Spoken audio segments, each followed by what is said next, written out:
TV Menorá apresenta Janela do Céu. Inicia na TV Menorá, um programa com entrevistas. Janela do Céu. Boa noite, estamos iniciando o programa Janela do Céu. Que Cristo possa abençoar ricamente a sua vida, da sua família. Estamos sempre unidos nesse mesmo propósito de estarmos buscando a Cristo para que Ele restaure as nossas almas, nos transforme, nos mude, para que possamos estar com Ele na vinda dEle quando Ele vier, para buscar a sua igreja. Estamos todos nesse propósito para que Cristo possa manifestar também a igreja gloriosa, que é o que o Senhor tem preparado para esses últimos tempos, que nós percebemos que o Senhor está às portas, porque vemos todo o movimento espiritual, natural, todas as coisas se cumprindo, todas as profecias se cumprindo, e até vemos que as próprias pessoas que não têm uma vida com Cristo, mas estão percebendo que há algo diferente e percebem que acho que é a volta do nosso Senhor. Então, se elas já estão discernindo, nós muito mais, para que nós possamos nos preparar para que quando Cristo voltar, nós possamos estar junto dele. E hoje nós estamos aqui com a presença do presbítero da cidade, da igreja da cidade de Florianópolis, Santa Catarina, nosso irmão Edson Galber, que veio aqui para reciclagem dos presbíteros e está tendo um momento de renovo espiritual, de estar em comunhão com todos os irmãos aqui da cidade de Cachoeira do Sul, para também podermos compartilhar coisas diferentes, né? Podermos compartilhar as nossas fraquezas, né? Tudo aquilo que o Senhor tem feito nas nossas vidas. E é com grande alegria que nós recebemos aqui, né, todos os irmãos. Então, tudo bem, irmão Galber? Tudo bem, tudo ótimo, prazer estar aqui. Realmente estamos num programa de reciclagem, né?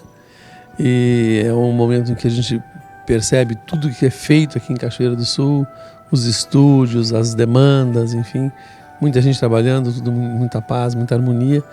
E a gente olha para tudo isso, mas tem que ter uma visão macro de Deus mesmo para organizar tudo isso, porque é muito detalhe para ser organizado. E graças a Deus, Deus coloca a mão sobre esse lugar e tem nos abençoado, né, a todos nós em função desse propósito que Deus colocou no coração dos irmãos, né? Muito obrigado por tudo.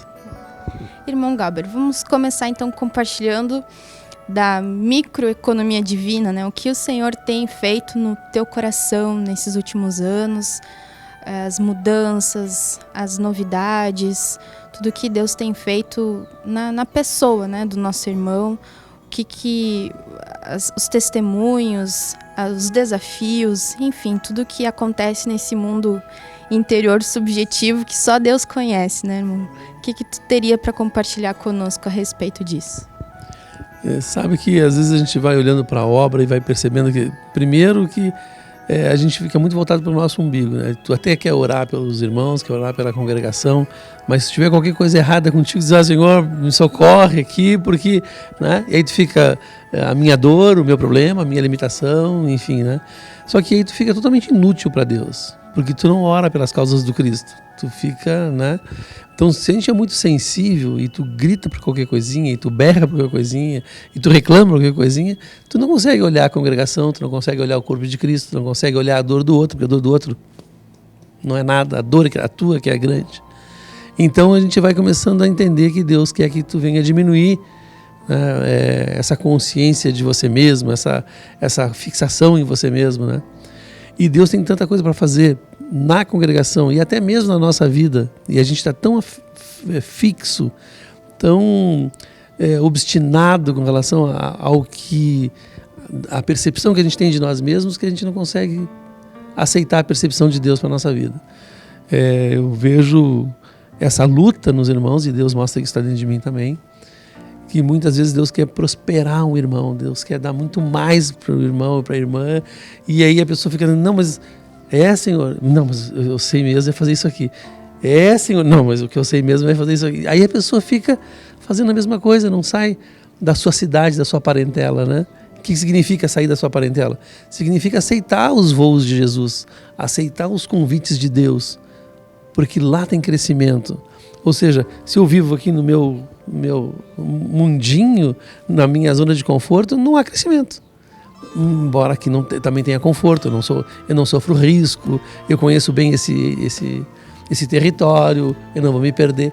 Mas hoje não, levanta a tua cabeça, vai para nessa direção, depois eu te digo onde você vai ficar. Como ele disse para Abraão, exige fé, né? Mas exige desprendimento. Se nós não acreditarmos naquilo que o Senhor vai terminar como obra, naquilo que o Senhor prometeu e vai cumprir, porque tudo que Ele prometeu Ele cumpriu, terminar a boa obra que começou em vós, dizer boa obra significa boa obra, né?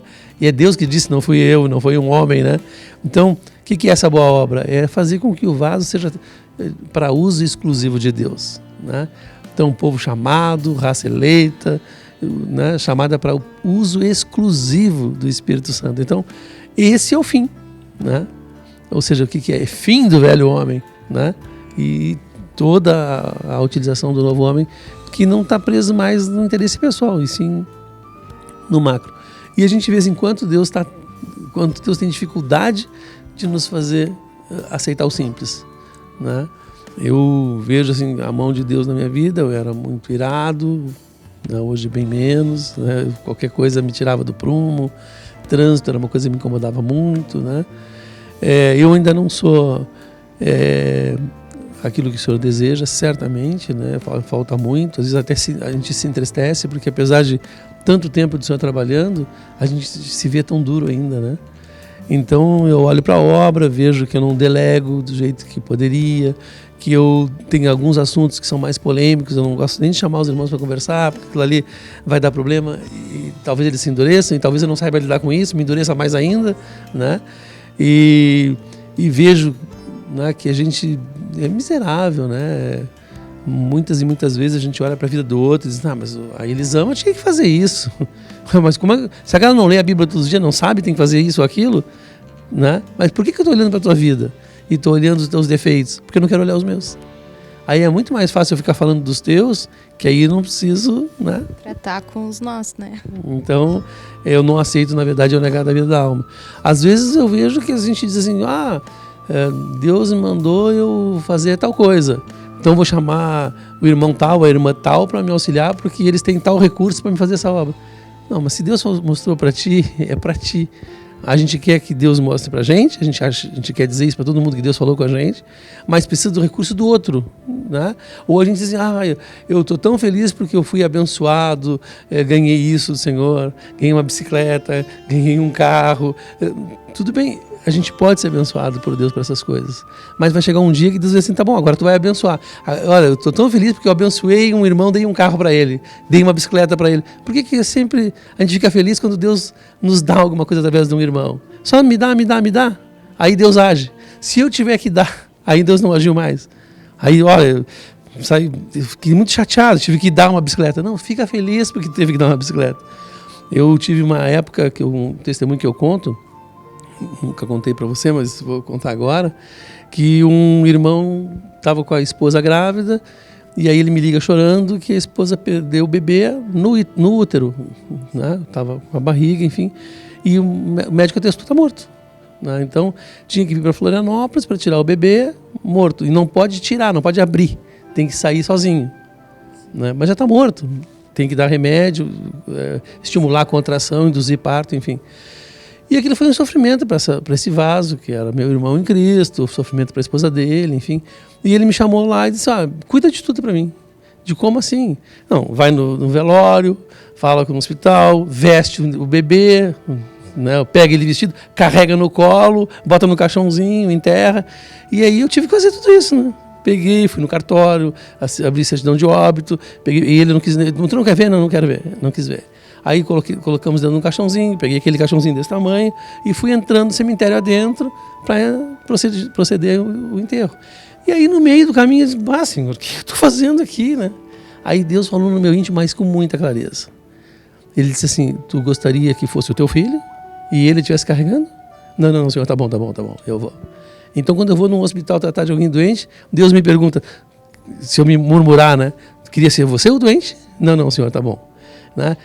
Quando eu ajudo alguém que Deus me mostra no coração, me dá paz, eu vou lá, entrego um recurso, entrego alguma coisa, Deus sempre me pergunta, tu gostaria de ser o ajudado ou o ajudador? Não, eu prefiro ser o ajudador, Senhor. Tá tudo certo, né?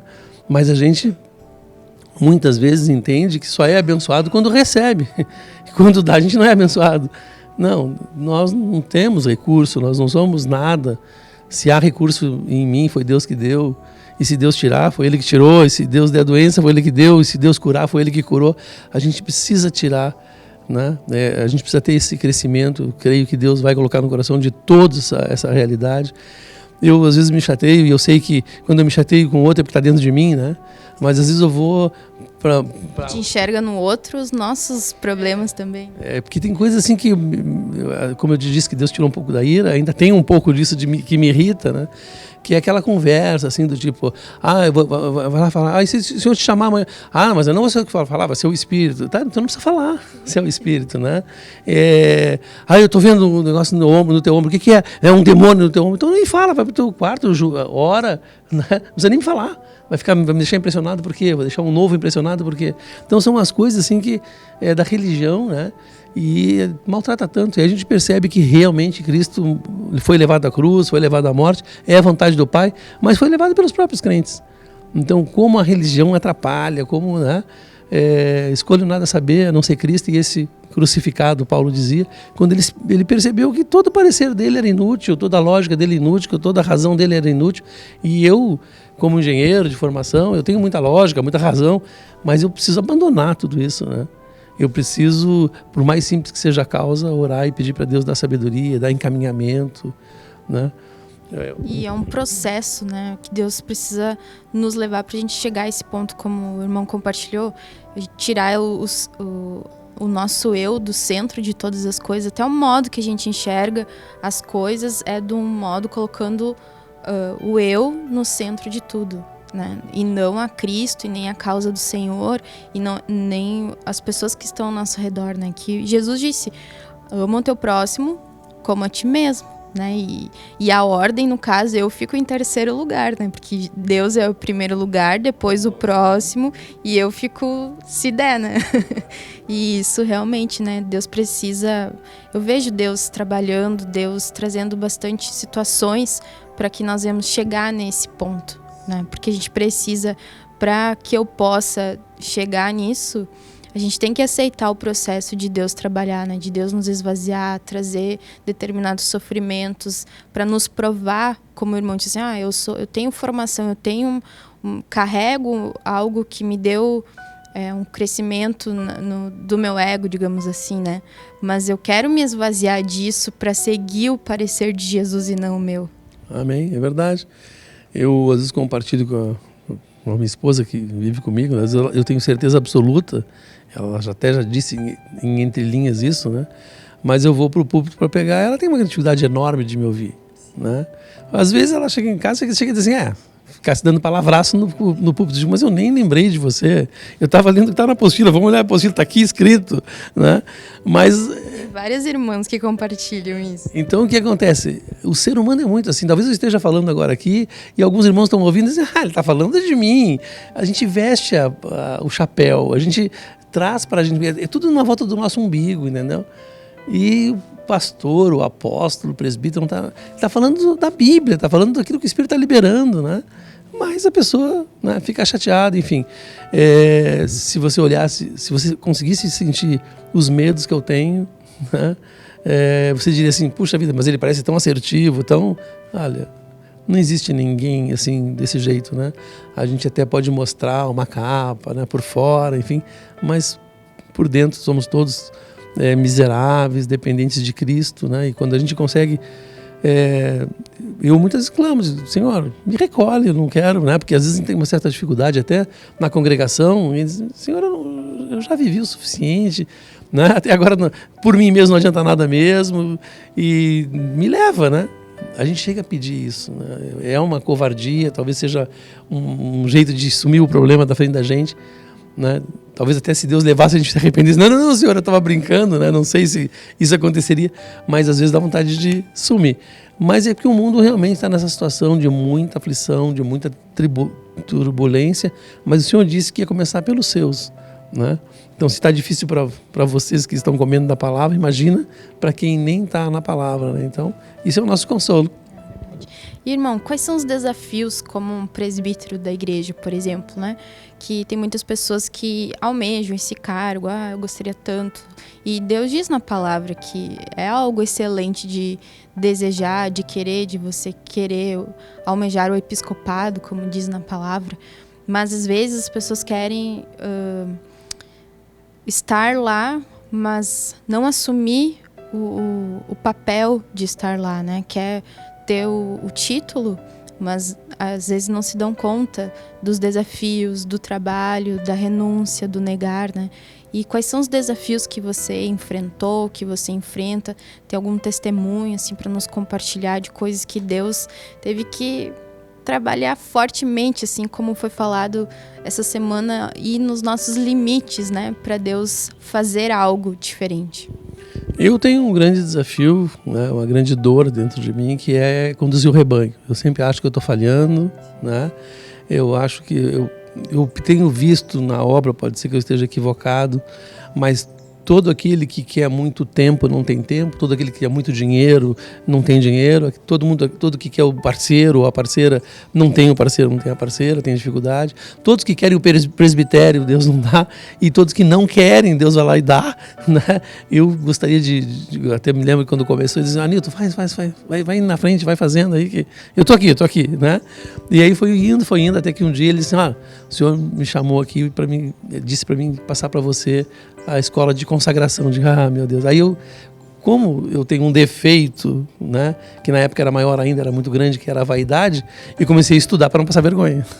Mas estudava a palavra. Então Deus usou esse defeito para mim estudar a palavra e crescer em vida. Então eu diria que assim, a certeza que a gente tem que é muito fácil errar fazendo as coisas de Deus, né? Então tem que realmente pedir muita misericórdia, né?